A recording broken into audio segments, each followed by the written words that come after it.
You're listening to iCannabisRadio.com.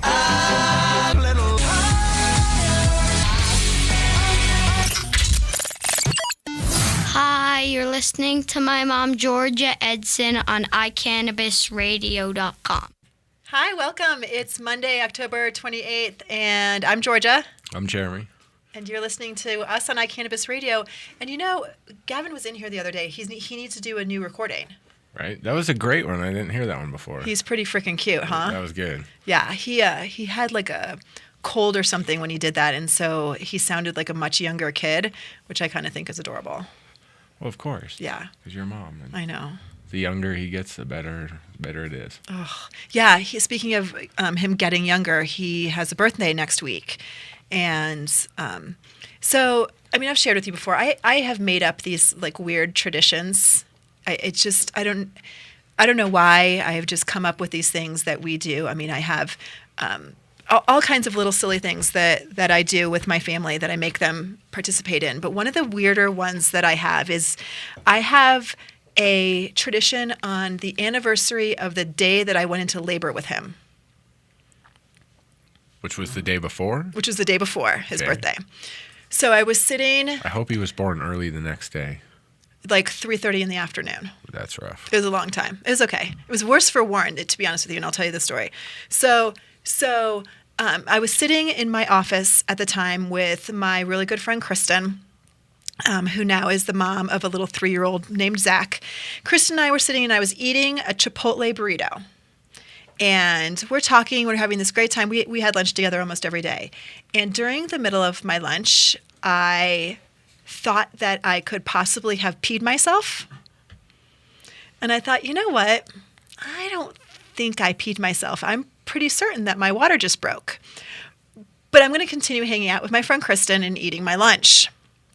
See, for a brief second there, I forgot what we were talking about. I was like, wow, you were nowhere near as conservative as I thought you were. Wow. Just gung-ho. Here we go. And so I...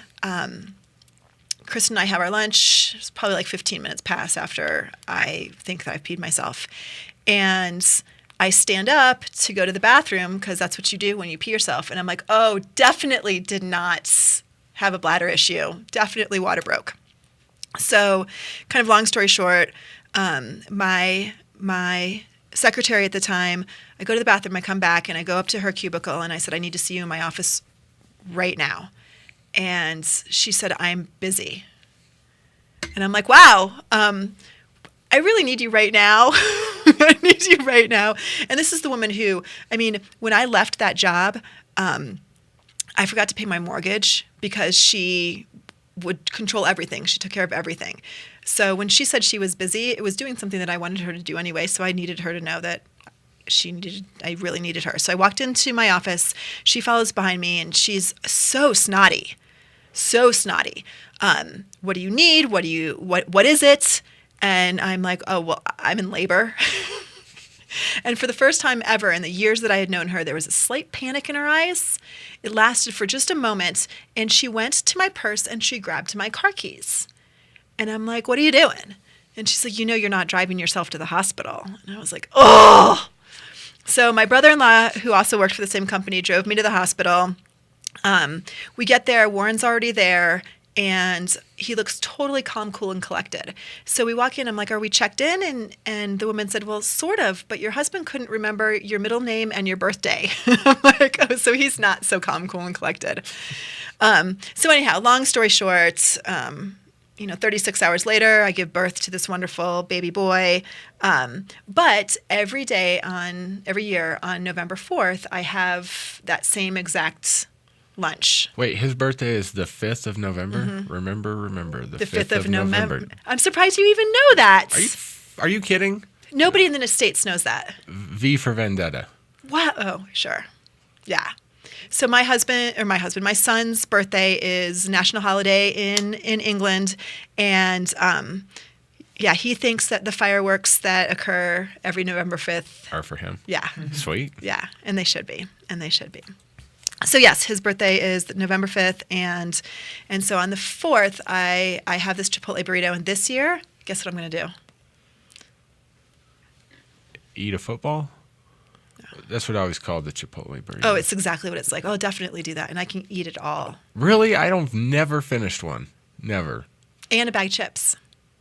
Dang. With guacamole. Wow. I'm gonna grab Gavin and take him out of school, and I'm gonna take him to Chipotle, and I mean, we always do it together now. As a family, it's kind of our family thing. But yeah, I'm gonna grab him out of school, and we're gonna go have Chipotle. Nice. Yeah. That's kind of cool. Well, it's really cool. Not kind of cool. Yeah. Wish my mom would take me out of school when I was a kid before my birthday, and when we. I don't think there was a whole lot cool around when I was growing up. I think it was all fast food. Or maybe that was all there was because I was a kid.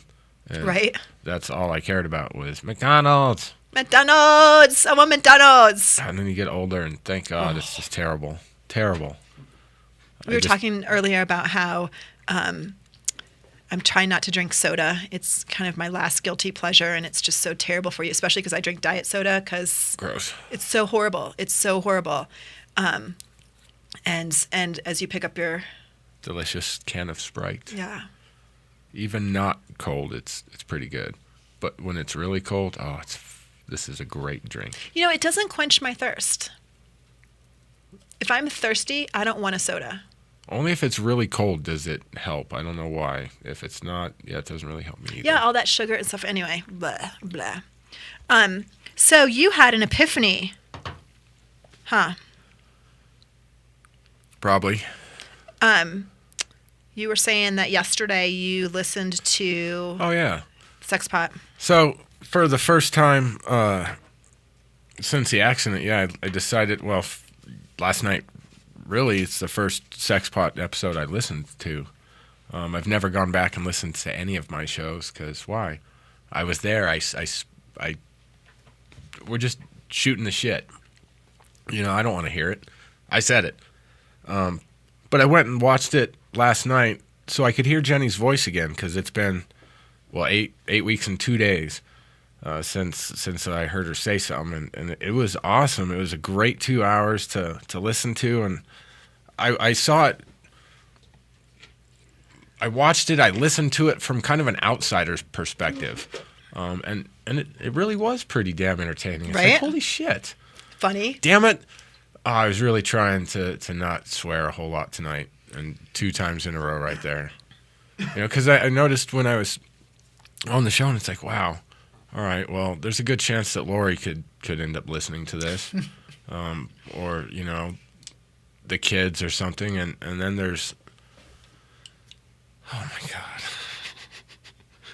We were so open with each other. It's crazy, and it's awesome, and I know that there's a good chance that her mom and dad could listen to that, or her kids could listen to that. And there was a part where we were talking about my penis in her mouth, and that happened quite frequently. That you talked about it? Well, both. But yes, but then I thought about why you're asking, and it's like, oh wait, there is another. So yes, but so I brought it up earlier while I was at work, and my friend Josh is like, well, because I felt guilty. I was like, fuck, and her mom's going to listen to this, and possibly, and she's going to, excuse me, Sprite's coming down. It's the gift that keeps on giving. Right. Thank you, Sprite. And so I was like, I feel bad because I don't know who's going to hear this. Before, it was fine because me and Jenny would just deal with it together. No big deal. Hey, Now it's a little weird. But Josh was like, no. Well, it can be, but he said that you showed people that it's okay to be open about that, and that it's okay to talk about that, and people need to increase their communication in relationships, and that's the main problem in most relationships is communication, and you guys communicated pretty well with each other. You even did it openly on the radio, and it's like, holy shit.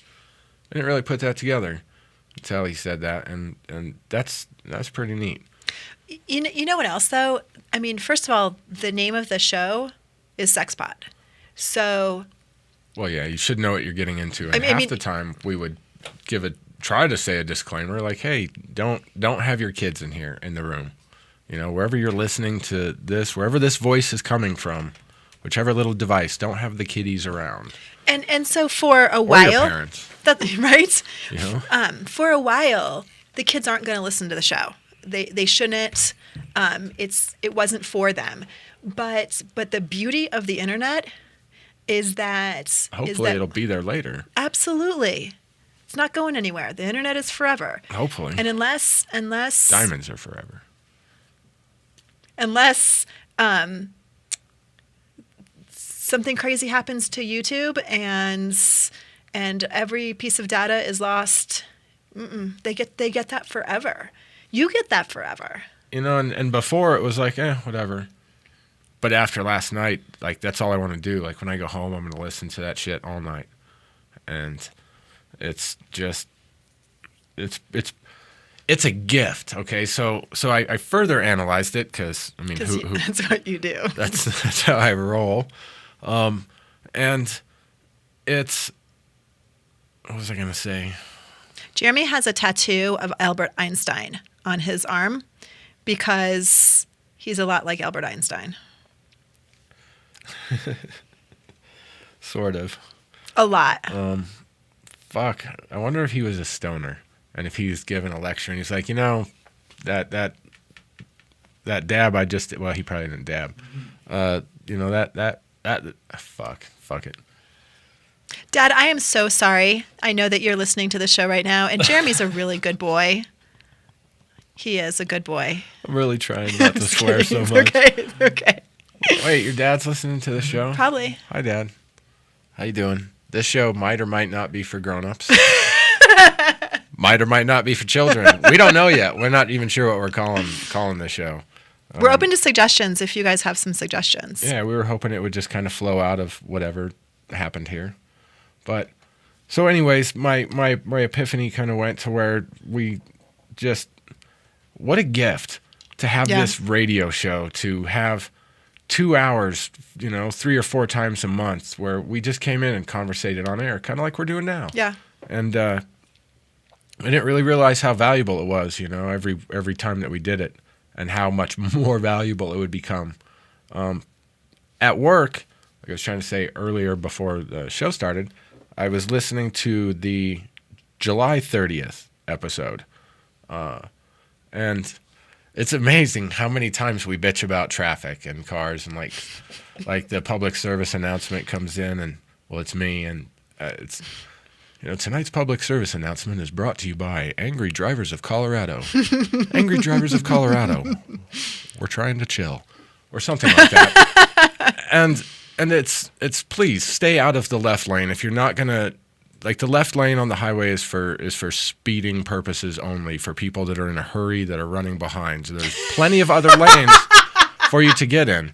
If you notice, there's a sign that says keep right. Colorado state law says keep right except to pass. So if you're not passing somebody, if somebody's riding your ass, get over. So that was kind of our thing to roll with it. But it was all, you know, if you don't belong in the left lane, get out of the left lane. And so it's like, all right, that I found slightly ironic because she was in the left lane. Right. And on going down the way she shouldn't be going in the first place. But had she been in the right lane, like it was a 2-lane road, everything would have been okay, except she would have probably hit the person in front of me. But so it's interesting. But the whole radio show, so I owe you a huge thanks for having this station and letting us do this, and then just how everything worked out. And it's like, what an amazing gift. You know, I can't even wrap my head around how amazing it is. Except last night while I was listening to the show, and it's like, holy shit. It's a recorded conversation. Just a recorded conversation. Oh, and there's video. And there's video. So it's like, wow. You know, yeah. So that's pretty cool. Again, it's yet another reminder to take the time to say things to the people that you want to say. And appreciate people while they're around to appreciate. Don't take it for granted. On that note, I would like to say me and Lunchbox came by earlier at my work, and we talked for a little bit, and we talked about you for a second. And so on this note of appreciation, I would like to say that both me and him said earlier how you are like a light. You're in the same light area as specific peoples, like Jenny and all that. You're an important person to so many of us, and how grateful we are for you. Oh. So I'm trying not to cry. Oh, me too. Thank you. I appreciate you. I appreciate you so much. I was just saying earlier that we didn't text the other day, and I was like, wow, this is the first time in weeks that you and I haven't texted, and I was lonely. I was like, oh, it was weird because I'm so used to looking down at my phone and saying, oh, look, got a little something from Jeremy. Yeah. Everything's been just weirder lately. I've been trying some different things, like listening to the show. I've been pulling out more pictures, more stuff, and trying to dive back in, and so it's gotten weirder. It's grieving. Grieving takes so many different turns, and there's a very normal part of grieving where you don't want to look at pictures and you don't want to be absorbed in that. And because it hurts so badly, and then you get to a place where you crave it, and to have something like being able to look at the show is so much more. People have saved someone's voicemail message for years, or their outgoing message on their answering machine at home, just to have a few seconds, and you have hours. Hours and hours and hours and hours. I am so excited. I mean, there's 2 years worth of shows. Not really. I mean, it was her in December for a good while. I was on a couple of them, but there's just hours and hours of video and dialogue, and so fun. But it made me realize how important that doing these radio shows are, and how grateful I am that you asked me to do this show with you, because as I was watching that last night and I realized, oh my God, what a gift this is. Well, what if I would have died too? That would have been kind of my last will and testament as this, and it's like leaving all these things behind. It's like, I could live on, and which it takes a little adjustment too, because again, as I was watching it last night, it's like, motherfucker, I mean, you're right there, and you're alive, and you're moving, and it's fuck. And what comes out of your mouth is out there. There's no reeling it back in. No, and it's like, I wish I could go back and just poke myself and say, hey. I mean, there was a part in one of the shows I was listening to, and we were talking about how I was afraid if we ever broke up that she would slam me on Facebook and it would just be over because the almighty power of Jenny Cush. and how, like, we were cracking jokes about it for a couple days, and we started talking about it on the radio show, and I was listening to how I was talking about it, and it's like, damn, man, you could hear how fearful I am. Don't leave me, baby, is what I'm saying. Don't leave me. Like, I keep talking like, I don't know, and it's weird. But, like, I go back and I'm trying to listen to the over analytical part is I want to listen to hear any of because the show that I was listening to today, the one month before, the one on the 30th of July, and it's amazing how much we were talking about traffic and traffic accidents and this and that, and it's like, well, it's not directly weird, but it's got its little things that just make it more interesting. And then my phone stopped working for a little bit because it just, I don't know, whatever. So I'm going to listen to it when I get back home. And like I said, I'm going to listen to them all night. Cool. Until I fall asleep. But this is a nice thing. We come in here, we talk about whatever. It's recorded, it's put out there. People are watching, listening live, and we say whatever we want because right now the internet kind of, it's starting to hit regulation, so it's becoming more of like current America. But right now it's still free America, radio free America, or however you want to say it, because the First Amendment still works here. I can still say fuck. And iCannabis Radio, that's an absolutely okay thing to say. Absolutely. So we got to take a break. We do. So we will be right back. Are you a medical marijuana patient or interested in finding out how to become one? Contact Mile High Wellness, where your care is our concern. Conveniently located on Hamden and Tamarack in the Whole Foods parking lot behind Proof of the Pudding, Mile High Wellness offers a wide variety of edibles, hashes, and some of Colorado's top strains. Mile High Wellness, where your care is our concern. 3525 South Tamarack, Suite 110, on the corner of Hamden and Tamarack. 720-382-8516. Mile High Wellness, where your care is our concern.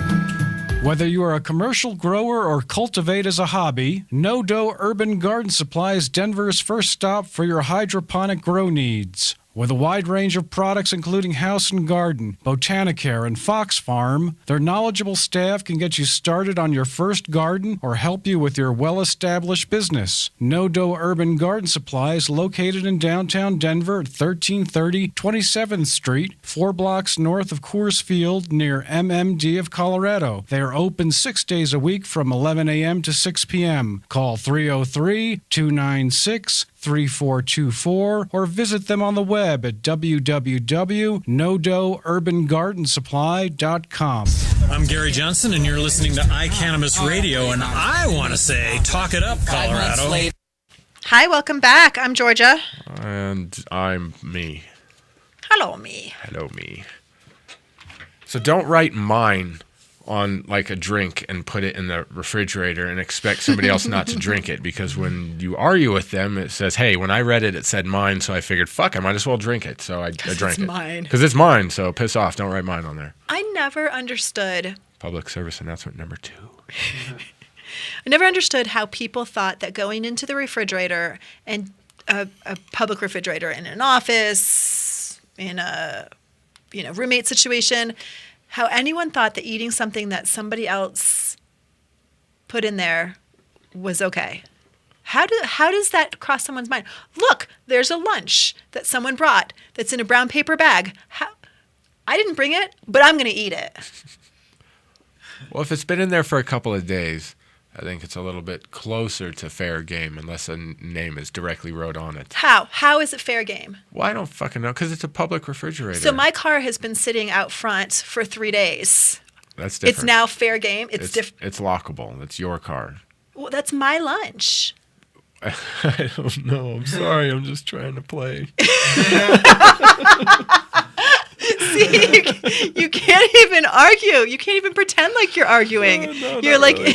You're like, stealing is stealing. It's someone else's food, damn it. And here's why I make such a big deal out of this. Food is incredibly important to me.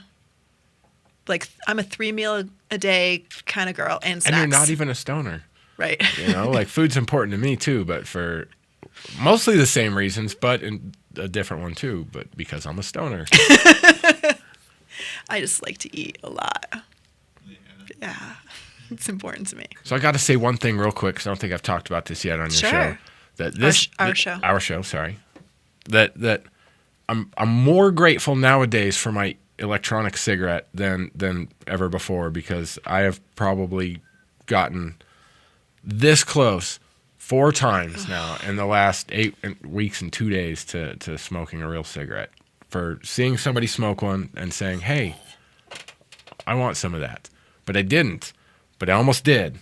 So thank God for my e-cigarette. Yes. I mean, at least it's something. I mean, I'm sure there's other things, but this is working for me. So I just wanted to put that out there for anybody that's watching. And you're like, how is that guy even talking? He should be high as a kite. This is not hash. This is nicotine. A very, very, very low dosage of nicotine. And what flavor is that? Actually, today, it's a mix of grape and menthol rush. It was funny because when I smelled it, I was like, Derek Cummings is here. Oh, no, wait. It's Menthol Mania, which has a bit of tobacco flavor in there. So that's where it's throwing me off, too. Well, the grape and the tobacco together is... very blunt-like. Is Derek Cummings blunt wrap flavor. It usually doesn't smell like that, but with this different flavor, with the tobacco added into the menthol, yeah. I could be one of those people that was like Is there a PETA for anti-smoking? Like, I could run up to people smoking cigarettes and pull them out of their mouths and stomp them on the ground, and I mean, I could be that crazy activist. I could be that person with tobacco. I hate it so much. Well, some people want to do that with weed, and it's like, why isn't anybody doing it with cigarettes? We know that. I mean, people have the right to do what they want, but if they're at home smoking in their own house, great. If you're out on the public sidewalk, I smoked outside in public for a long time. So when I'm saying you dirty smokers, I was one. Right. You know, so it's me too. And for me, it isn't about. I mean, I think it smells disgusting. Like, no ifs, ands, or buts. Ha ha ha! That was really funny. That was a good one. Thank you. It would have been funnier if I wasn't the one who laughed at it. If everyone else laughed at it. But for me, it isn't about how gross tobacco smells and how your clothes smell and your breath smells, and it isn't all about that. Although that's a piece of it. It kills you. Cigarettes kill you, and people start smoking somehow, despite the fact that they have the knowledge that cigarettes kill you. Well, when you're a kid, it's like, here, it's cool, smoke this, you know, and it is cool because you're rebelling, and it's what, I don't know, it was dumb. It was my major regret. So many people. I mean, you and so many people. I mean, I smoked in college, and I smoked, I mean, when I was feeling rebellious, I didn't really have I'm sort of a goody two-shoes. I sort of follow the rules, and I sort of do as I'm told. You didn't have any lesbian panty party, pillow fight, like cocaine party years or nothing like that? Not years. But days, not even weekends? Moments. Really? Not even moments. Wow. Right. And But that's okay too. It's just who I am. And so the biggest rebellion that I did was smoke cigarettes for a little while, and even while I was doing it, I chewed gum at the same time because it was such a disgusting taste and flavor to me that chewing gum was the way to get past that. But nonetheless, I mean, tangent that this is, I'm so glad that there's ways that people can reduce the amount of toxins in their bodies by using, the oil like you smoke, and hopefully it will result in you not wanting to do it at all. And if you ever smoke a cigarette, someone will tell me, and you will have one fewer testicle. So. What the fuck? All right. Well, you heard it here. Because that's not a threat men take lightly. I don't. And you shouldn't think I'm kidding. I don't. You're. Yeah. No. That's not a threat that, again, a man should ever take lightly. I value both my testicles. It makes for a balanced ball sack. So. On that note, I don't think I want to smoke a cigarette. Ever. Don't you worry about that. Okay. And all of you out there who might see Jeremy, you would tell me, right? You would absolutely tell me if you saw a weak moment and he has even a drag of a cigarette. You should tell me. They will tell me. I know that. All of our friends will tell me. Probably. Yeah. Probably. It's just the way that it is. And that's totally fine because I don't want to start smoking again, ever. That's just such rancid crap. Especially when you're going to start training for at least a 5K. Well, I have to do at least one before, I die. I got to do a lot of things before I die. And so my bucket list is going to have to be starting to get dealt with. Yeah. So. Absolutely. I've got a lot of things on that list that if I sit down and start writing on it again, it'll probably get to be huge. See? So I need to start on it now. Well, that's the thing. I mean, why wait till you're old to do your bucket list stuff? I mean, why not just make your list and get on it? Well, because it seems like it might be easier to jump out of a plane when you're 80 years old and decrepit. I don't know. That was total sarcasm. Is that on your list? Oh, yeah. Well, next year I want to go. I want to go with, Rachel. Yeah. I got a few crazy friends that are like, oh, yeah, let's go skydiving. Didn't Chloe just go? Well, I think so. She might have went on the jump for Jenny because me and Jenny are both terrified of heights. And I kept saying, we should go skydiving. And I don't remember if she ever agreed to that. Agreed to that or not. I'm pretty sure she's like, no, go fuck yourself. But I think there was a couple times where she said, yeah, you know. But it's easier to say yes than like, all right, here's my $175. Strap me in. Strap me in and let's fucking take off. And right. Throw me out of a perfectly good airplane. But I watched a new video of the astronaut, not the astronaut, but the Red Bull Oh, yeah. guy. And There's a new video? well, there's like this video where it's got all the dials and all the readings, and then it's got 4 different camera angles. So this all is the in one guy video. that what's a year ago, he Jumped from like 120,000 feet or something like that. Like he was in lower orbit. in space. He was in space. Jumps, Yeah. And so when you watch parachuted it, out of space. he just goes and gets up to maximum velocity, and just nothing looks like it's happening. And it's like, wow. So you get up there and you're like, all right. So it's like, all right, that could be fun. I picture that's kind of what it's like. Whenever I sit in an airplane next to a window, I always picture, okay, so what if I had to jump out? Could I do it? Sure I could. But that's because I didn't have to. Right. Come the day that I have to, I don't know. But I want to. Right. Because I don't want to. And especially smart. now, because I want to base jump. I want to do the squirrel suit, the flying squirrel suit Nice. thing. But you can't do that if you can't throw yourself out of a perfectly good airplane with a backpack that you hope will open up and a parachute will come out. Right. I just saw a video of someone base jumping off a bridge, but they started on a moving van. So they're on the top of a van that's Nice. driving across the bridge, and they jump off. No, thank you, but I was thrilled to watch it. That's crazy. Yeah. So we're going to have to take a quick break because you know what today is, right? Monday? Yep. And today is our cannabis history lesson with Greg Dower. And so Greg went to the Drug Policy Alliance conference that was held here in Denver, and he's going to tell us all about it right after this break. Nice.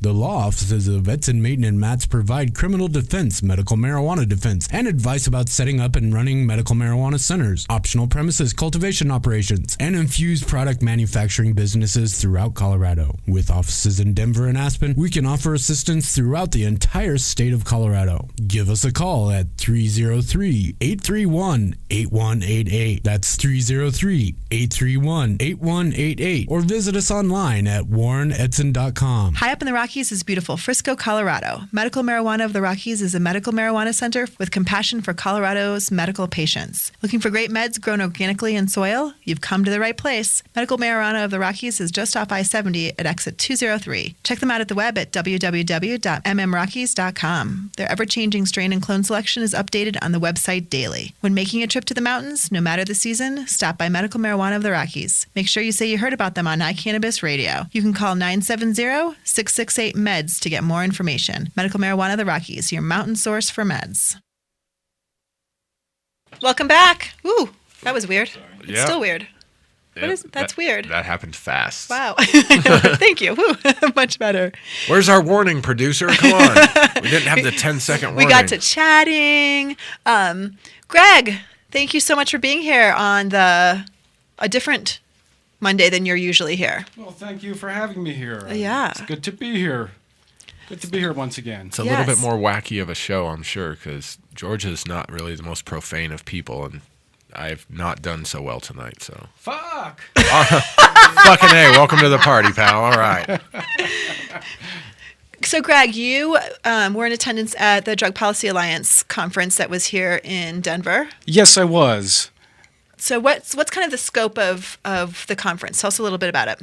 Well, I just mentioned the Drug Policy Alliance is a group, and let me get some of the official background on them. They're a group that's existed since 2000 when 2 other groups merged. And their stated priorities are the decriminalization of responsible drug use, the promotion of harm reduction, and treatment in response to drug misuse, and the facilitation of open dialogue about drugs between youth, parents, and educators. So they, more than any other organization bring together people who want to see the drug war changed. So you'll have people who are not into drugs at all. They might be clerics, they might be, ministers, ex-law enforcement people. They bring the LEAP people together, people from the ACLU, Families Against Mandatory Minimums, NORML. They bring together people interested in psychedelic research and making this a prominent field again, like it was in the early 60s. They bring together people involved in harm reduction, keeping drug users safe. That's a big portion. I think a lot of people believe that DPA is another cannabis organization, and it's different than that. I mean, cannabis is one of a litany, a myriad of drugs that they want to see the policies and laws change regarding. That's correct. They'd like to see, changes done against mandatory minimums, incarceration of people. Legalization of psilocybin, right, is one of their... At least more research to see what can be done with it, because it has many therapeutic benefits we're finding out, because psilocybin experiments are taking place again, and treatment of and MDMA, ecstasy as it's known on the street, in countering PTSD. They're finding fabulous results so far, it looks like, in clinical settings. People are happy on MDMA, maybe? I am willing to test this. What they do is they're able to disassociate slightly and look at their problems in a new light, and maybe rearrange their perspective on severe trauma that's occurred because of war or sexual abuse, things like that. And again, DPA is involved in harm reduction, involved in regulation of marijuana. They played an instrumental role in our regulation bill, Amendment 64, taking place here in our state. And again, the director of DPA, Drug Policy Alliance, is Ethan Nadelman. He's he's just got a zesty outlook on life. His enthusiasm is contagious. He presents a real unified front for so many different people to come together and promote changes in drug laws. And again, one of the aspects that they talk about is harm reduction.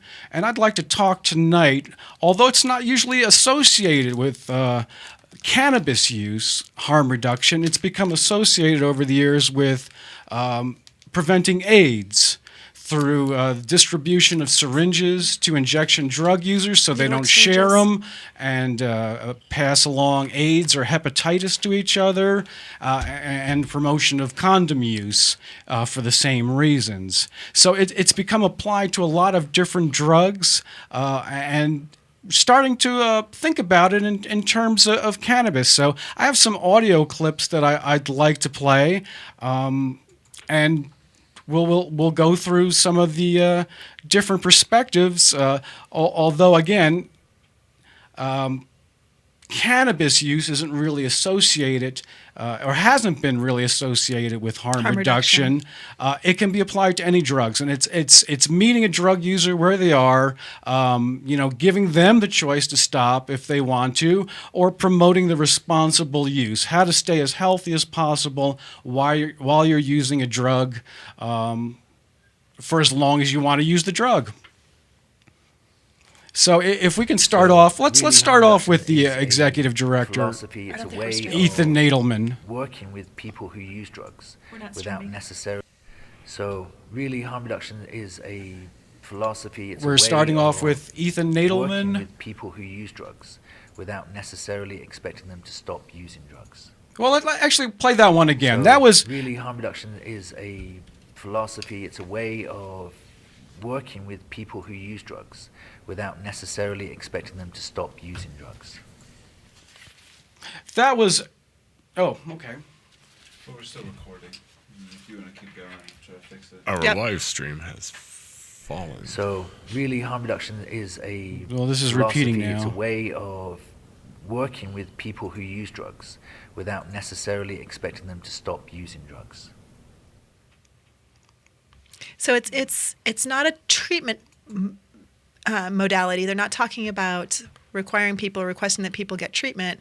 They're talking about recognizing that there are people who want to continue to use drugs, and how do you ensure or help them figure out ways to be safer in doing that? That's correct. That is correct. And that was Alan Clear of the Harm Reduction Coalition.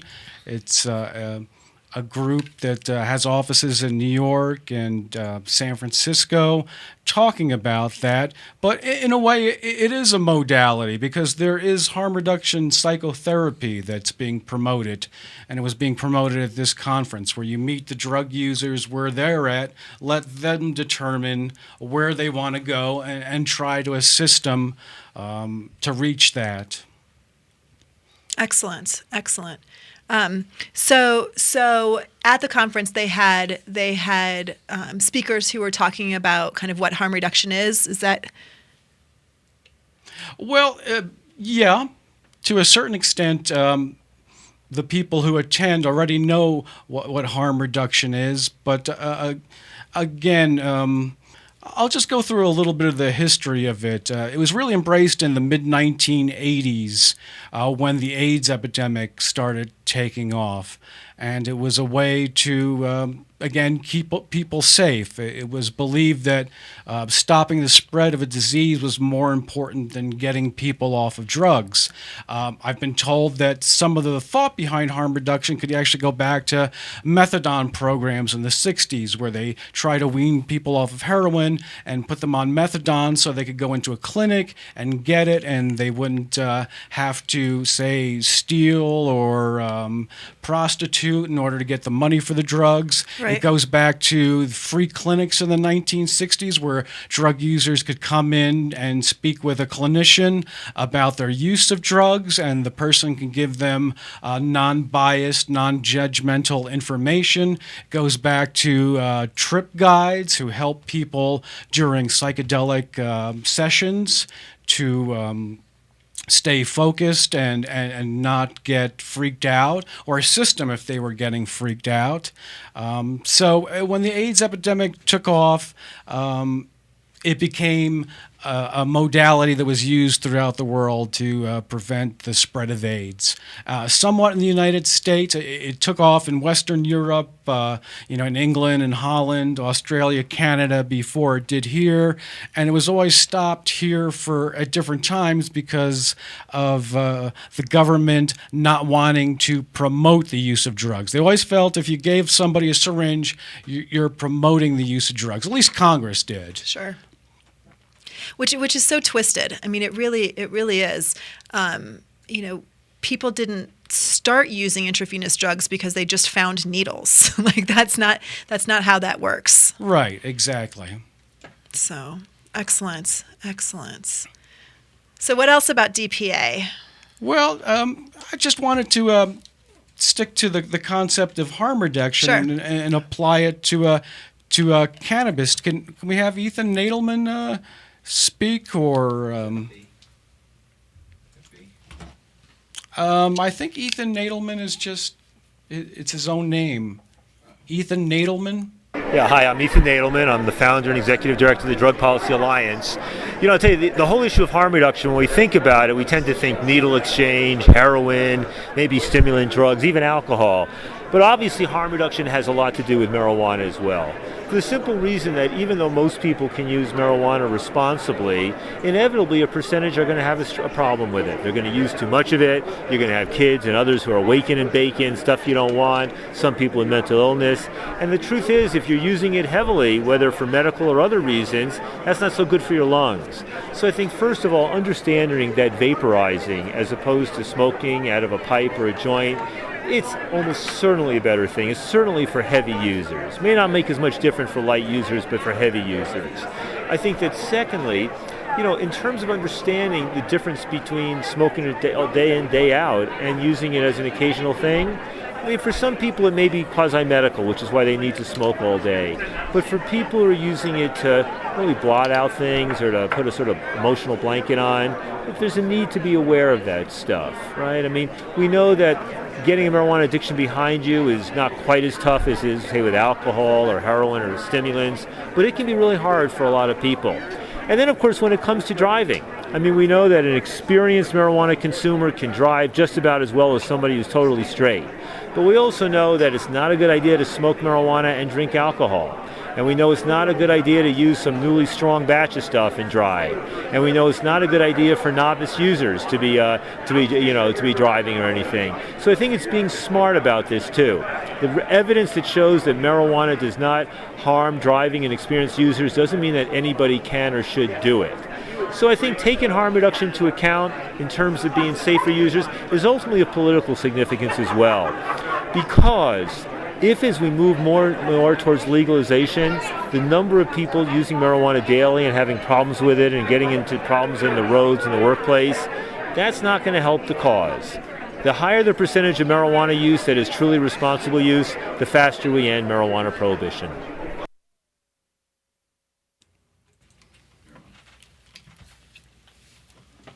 So that was pretty good. Excellent. So I'm not sure that I necessarily agreed with everything that Ethan Nadelman said, although conceptually, the overall concept I agree with. I mean, harm reduction in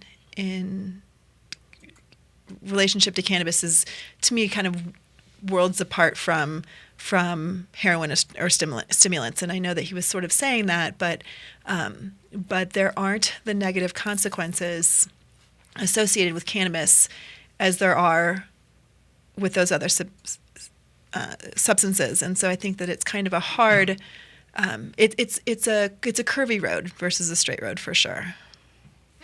Well, I tend to agree with what you're saying, that the harms caused by marijuana are nowhere near, conceivably near, the harms that could be caused by heroin, methamphetamine, or, cocaine, especially crack cocaine. However, it is something to think about as far as your own health and your own lungs. Now, we know that it does not lead to lung cancer as far as we know, but we know that people can have lung congestion or lung problems, lots of coughing, for instance, due to marijuana use, the heat of it being too strong. So a harm reduction kind of suggestion would be to breathe in a little more oxygen when you're taking a hit, or, for instance, if you're using a bong, to put some ice cubes in to cool the smoke down. Let's see, what would be, use a vaporizer, like Ethan Nadelman said. So there are tips that are out there. For instance, I got this pamphlet that was put together by Mickey Norris. It's called How to Use Cannabis Responsibly and Safely. And again, it's another pamphlet that's out there trying to present some harm reduction kind of thought to the use of marijuana. Like, always an important one. Number one, be aware of your set and setting and consider whether or not it's appropriate to use cannabis there. Know how cannabis affects you and know your limits. If it makes you tired or distracted, don't use it if you need to be alert and focused. Don't use the excuse that you got, quote, too high, unquote, to get things done, or blame pot for a lack of self-control or not achieving your goals. If you do, it's time to assess how you use it. I think somebody who would agree with you that it presents nowhere near the problems that the harder drugs do, marijuana, which is what we're talking about, would be Steve D'Angelo. And I did get to speak with Steve D'Angelo at the conference, and he said what an interesting thing was at Harborside Healthcare in Oakland, where one of the largest marijuana dispensaries in the country, they've given a poll to people and asked them, are you having any problems with drugs? And basically, they got back 15% response saying yes. Now, it wasn't just marijuana. Marijuana is probably the lowest thing, but these were people who were having problems with alcohol or heroin or methamphetamine use. And what was great is it's a harm reduction approach, because people can come to Harborside and discuss these things, even if it's marijuana that they're having problems with in their own minds. Again, that's the thing that Steve said concerning this. Can you play the first Steve D'Angelo clip, please? Yes, we have some patients who report finding it difficult to have a balanced relationship with cannabis. And in all cases, we help them to find a more balanced relationship. If that means that in their own mind they need to find their way to abstinence, we help them do that. If in their mind it means finding a more moderate level of intake, we help them do that. We allow the patient themselves to define what the problems are that they need to address, which we found is a much better approach than requiring people who have dependency issues to choose between abstinence or nothing. Now, historically, when thinking about treatment, the reason why an abstinence approach works best is because very few people can use a substance in moderation when they have historically had a problem. And so Alcoholics Anonymous, for example, talks about removing all mind-altering substances from your body with the exception of caffeine and nicotine. I heard one drug counselor who really took exception with even considering that AA was a treatment. It's more of a spiritual affinity group that people can discuss these issues in, but it's not really dealing individually with a therapist. Well, and on these issues. As an LCSW with a background in drug treatment, a concentration in drug treatment, I completely and utterly disagree. Someone with a substance abuse problem doesn't have to see a licensed therapist to be able to get a therapeutic benefit from something, and certainly. Well, they can get a therapeutic benefit, but it's not necessarily a treatment modality. Sure, I totally disagree. The 12 steps, if one has read them, are the treatment for abuse of alcohol, and each step plays upon the step prior to that. You can't do them out of the order. You can't do some and not others. Just like in traditional couch therapy, you can't go from your first session to your 15th session without having done 14 sessions in between. So I personally disagree with that. I think part of the reason why most therapists don't like the idea of AA as a treatment modality is because, one, it's free. 2, they don't have to come to their office, and 3, it allows people to utilize the strength of themselves and others. And individual therapy and paid therapy doesn't do that. And I'm saying that as a therapist. I mean, that's my background. That's my degree. I understand, and there is varying perspectives from therapist to therapist. Sure. So I was bringing up something that I heard at the conference, and it does rely on the higher power concept, which is why the one person thought of it as a spiritual affinity group rather than a treatment modality, so to speak. And not that I'm trying to plug the AA route, but a higher power originally did indeed mean God. But as the program has evolved over 60 years, a higher power means anything greater than you. And because there's lots and lots of people who don't believe in a traditional God. And the problem with alcoholic or addictive thinking is that you're the be-all and end-all. And until you're able to release that and let go of that and recognize that there are things that are greater than you, you're gonna get stuck in that.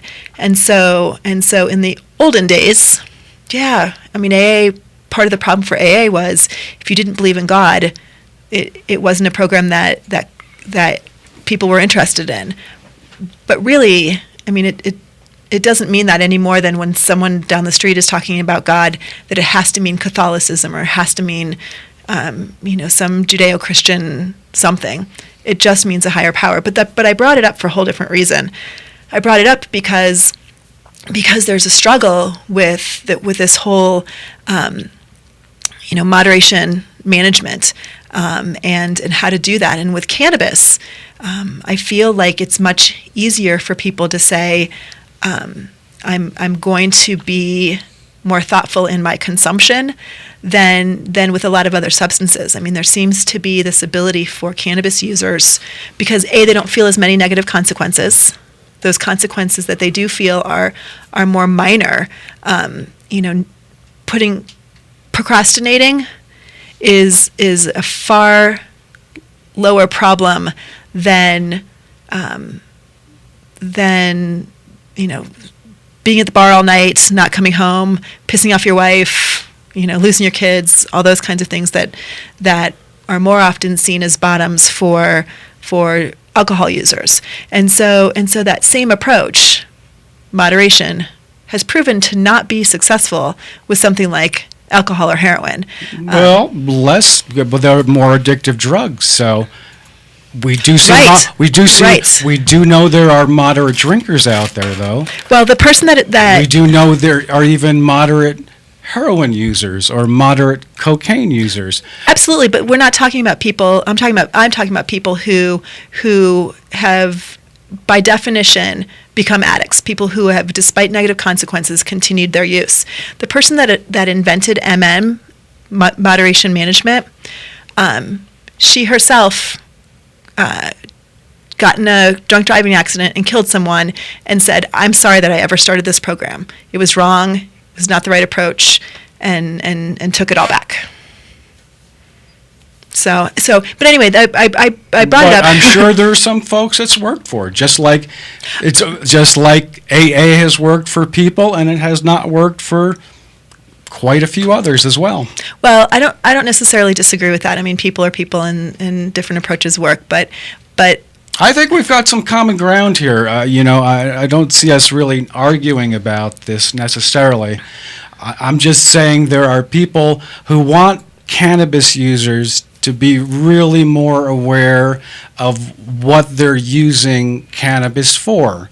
And if it's, if they are doing it a little more, then perhaps is best for them to just be aware of that. Absolutely. And if they want to modify or change their behavior, there's ways to do that. I think that's the most important thing, that behavior can be modified. Absolutely. Whether it's through abstinence or hopefully more moderation. That's right. And my point really was that I think that cannabis is a different drug, and lumping it in with all of these other, as you said, more addictive drugs, and these harder drugs, I think is unfair. And maybe that's naive, but I don't think we're comparing apples and apples when we're talking about addiction to these different substances.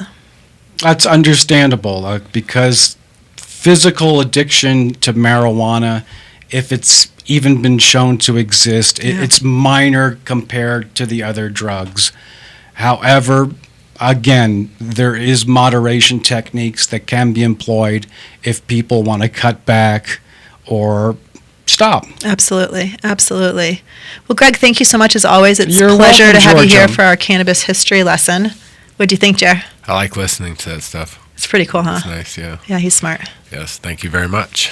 Well, I enjoyed speaking with you, Georgia, and hearing, Jeremy, your experience in your own harm reduction here. That's basically pointing that out, using the vape pen for your nicotine, as opposed to your filthy nicotine habit. Having the cigarette. That's a perfect example of harm reduction as an example. That's right. Whatever we can do. Do you want to know what else is going on iCannabis Radio this week? I do. So Wednesday, CD Wednesday with Adam Dunn from 11 a.m. to 1 p.m. Yay. That's pretty cool. Yeah, if you guys haven't tuned in, you've got to. It's so good. So just in case if you're at work and that's your excuse, if you have an Android phone, download the Photon browser. download the Photon browser, and you can use and utilize our website and listen to the show wherever you are.